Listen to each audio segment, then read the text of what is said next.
જય માતાજી। જે પણ જયરાજસિંહભાઈ હોય આપણા મોટા વડીલ ભાઈ છે, પણ આમાં જો સમાધાનની વાત આવશે તો આમાં કોઈની આ વખતે કોઈની માન મર્યાદા રાખવાની નથી થતી, બરાબર છે? કેમ કે આખા સમાજનો પ્રશ્ન છે, આ બેનો દીકરીઓનો પ્રશ્ન છે, આમાં કેવી રીતના બધાનું માન રાખવું, બરાબર? દર વખતે આ જ આપણા સમાજમાં થાય છે અને આમાં જ આપણા સમાજ પાછળ પડી ગયો છે કે આવી રીતના આમ બધાનું માન રાખી રાખીને આખા સમાજની પથારી ફેરવી નાખવાની, બરાબર? અમારે બેનું દીકરીઓને શું સમજવાનું, અમારે 5 જગ્યાએ જવાનું એટલે એ લોકો એવું જ કે શું તમારા લોકોએ કરી લીધું, સમાજના લોકોએ શું કરી લીધું?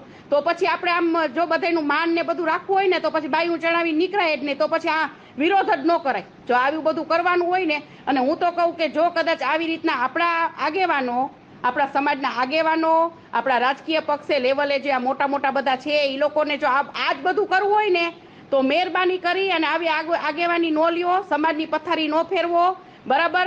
એ કોઈને કઈ ફેર નથી પડતો, આમાં બીજો વટલો સમાજ આમાં હેરાન થઈ જાય છે।